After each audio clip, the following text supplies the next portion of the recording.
So guys, magandang araw.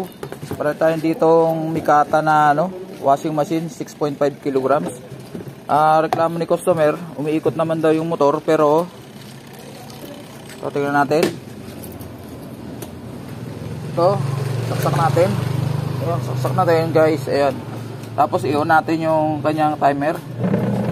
Ayan guys, umiikot lahat. Ayan umiikot pati yung gearbox sa ilalim. Ngayon, ang problema, yan yung pulsator guys. Ayan, umiikot ang motor niya pero hindi sumasama yung pulsator. Ayan Tapos kung mapapansin nyo, freewheeling na siya. Ayan wala na siyang kontra, wala na siyang ganit. Kaya hindi na umiikot yung pulsator. Ayan, ugutin natin. At tanggalin natin yung pulsator para makalas natin. At matanggal na rin yung, yung gearbox. Ayan guys. Ayan kita nyo. Freewheeling siya. Dapat kasi lumalaban ng konti yan para siya kasi ang gearbox kasi guys parang clutch. Medyo may konting ganit. Ayan tuloy-tuloy lang ang ikot niya. So umiikot ang motor, hindi sumasama yung pulsator. So kailangan natin tanggalin tong pulsator para mahugot natin yung gearbox doon sa ilalim. Ayan, maigi, malambot. Ayan, tapos tatanggalin natin yan. Tapos silahin natin pataas.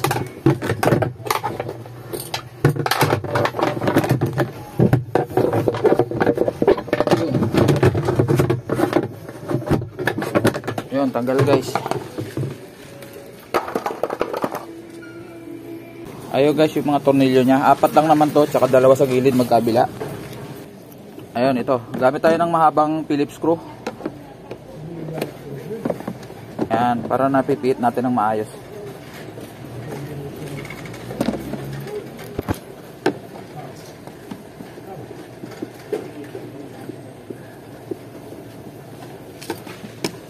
Meron pa ditong 2 magkabila.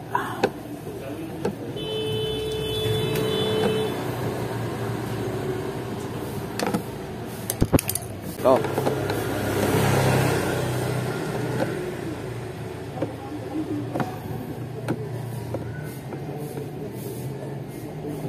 Hindi pa kalawang guys. Minsan kasi kalawang na yung mga screw. Mahirap na piitin. So ganyan. Una tatanggalin natin yung belt. Tanggal pag belt, ganyan lang guys Yan. Yan, kalas na yan. Tapos ito nakatali, tanggalin natin. Ayun, tanggalin natin to, cutter. Yan. Tapos itong hose tinali na lang ni customer. Ayun guys ito kasi kailangan hilahin natin, pag-iwalay natin yung katawan niyan Yan. Yan. Tapos hilahin natin pababa. Ayun. Tatanggalan natin yung ito kasi guys yung gearbox. Ito. Makikita nyo wala na Yan. Lambot na siya. Ito guys yung kanyang tornilyo. 4. Ayun. 1, 2, 3, 4. Yun. Butang guys.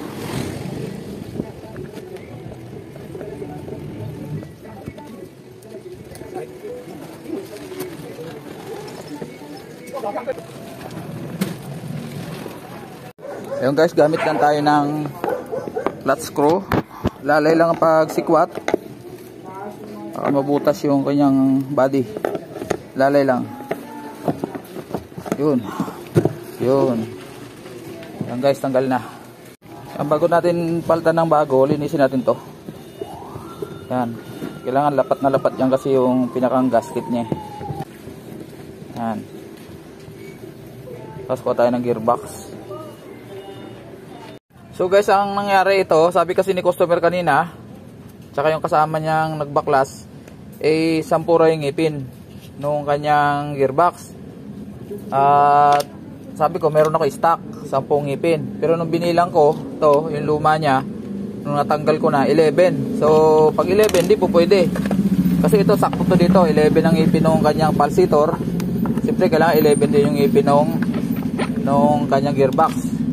Ito yung bago ko, hindi po pwede ipasok yan dyan dahil 10 lang ang ngipin. Siyempre, hindi yan papasok. Ayan hindi yan papasok dyan. So, ginawa ko, naghanap ako muna doon sa ibang tindahan at may nakita naman tayo, kaso lang medyo second hand na to.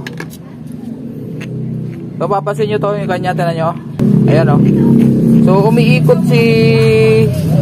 to, ito sa pulley, umiikot siya, hindi na sumasama yon, hindi na sumasama to. So itong pinakang shafting nya. Dapat kasi pag inikot mo to gearbox, ito yung papalit natin na second hand, pag inikot natin to, iikot din yung pinakang shafting nya. Ayan, ayan guys, pero pwede pa to. At mayroon pa siyang, kung sa ano, maganit pa siya na konti. Ayan o, hindi kagaya nito, wala na talaga. Tsaka may tubig na guys sa loob. Ayan o, kita nyo may tubig. Ayan o, pinasok na ng tubig. At saka may alog na rin yung kanyang shafting. Ayan o, pag ganyang may alog na, hindi na dapat ma-repairin yan. At malaki rin aabutin pag repair pa natin yan. Okay, so ito lalagay natin yung second hand. Kita nyo umiikot, ayan ganyan. Ayan o, ulitin ko, pag sira na, hindi na sasama tong shafting. Ayan o, hindi na umiikot. Ito lang umiikot siya, yung pulley pinapaikot siya ng motor, pero hindi na sasama to. Kaya kanina gano'n na nangyari nung sinubukan natin, hindi na sumasama yung pulsator. Sira na yung gear niya sa loob guys. Okay, so kabit natin tong second hand. So salpak natin dito. Maayos pa naman kanyang o-ring.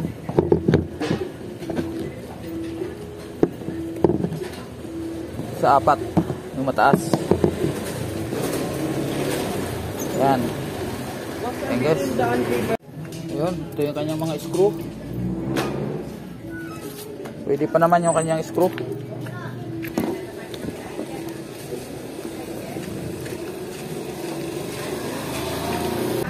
$250 lang labor ko dito pag gearbox lang. Ito. Mura lang yan, di naman bago. Sayang kaya ni customer yan. Pag bago kasi pupunta pa ako ng Maynila, wala na akong time. Naglalaba daw siya eh. Yan. Okay. So assemble natin.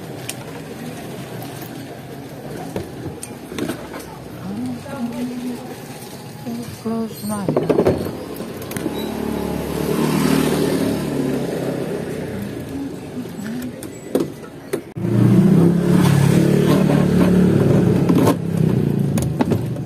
Tapos salpak. Yun. Tapos tornilyo.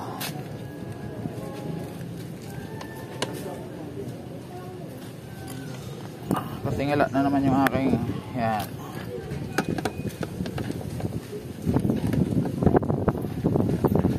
Pag-isipan.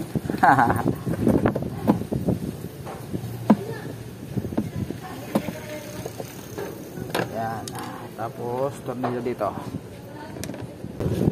Yan, Megi, wala masyadong dumadaan ang mga sidecar ngayon.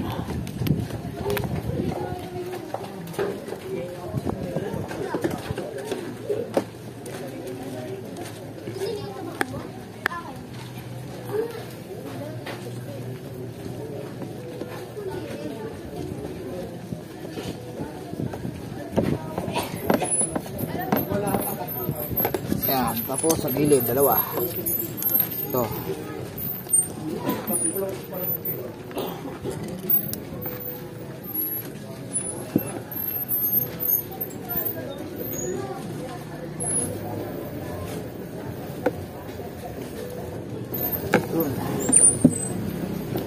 Isang tornilyo pa.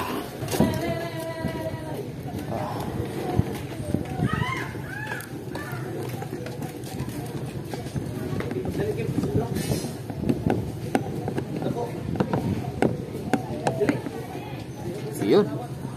Tapos kabit natin muna yung belt, tapos testingin natin muna bago natin isara ng maigi. Belt.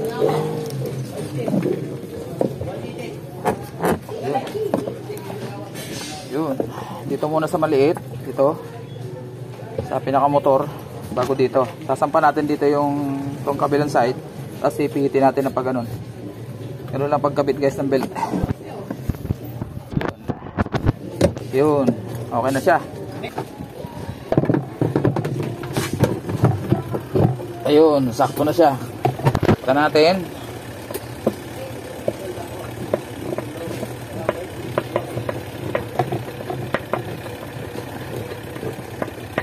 Ayun, higpitan natin. Ayan.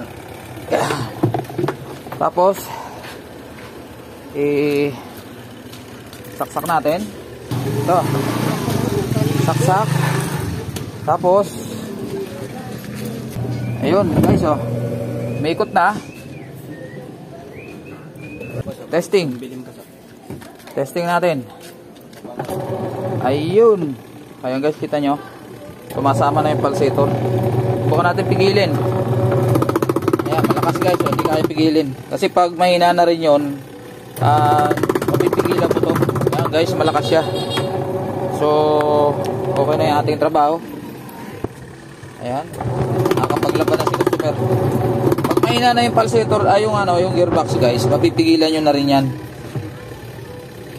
Ayan, hindi kaya. So, okay na siya. Good. Ayan, tawagan na natin si customer. Habang wala pa siya, ayusin muna natin itong mga tinanggal natin. Ayun. Puputin muna natin to. Ayun. Talian natin tong mga wire. Balutin natin ng plastic. Binabalot talaga to, guys, para ito kasi yung mga dugtungan. So pag napasukan ng tubig, grounded siya, short circuit. So kailangan nakatali ito maayos. Yan, tapos strap.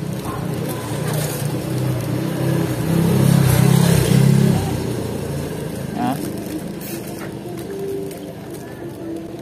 Ayun.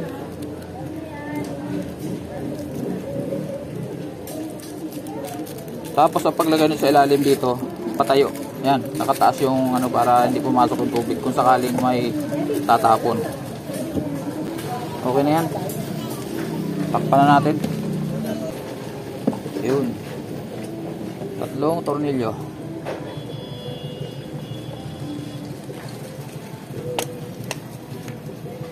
Yan. Screw. Yan. Dinala rito, kulang na yung tornilyo. Kalas-kalas na kasi. Natin na. Ito.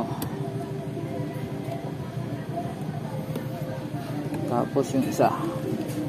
Para kompleto.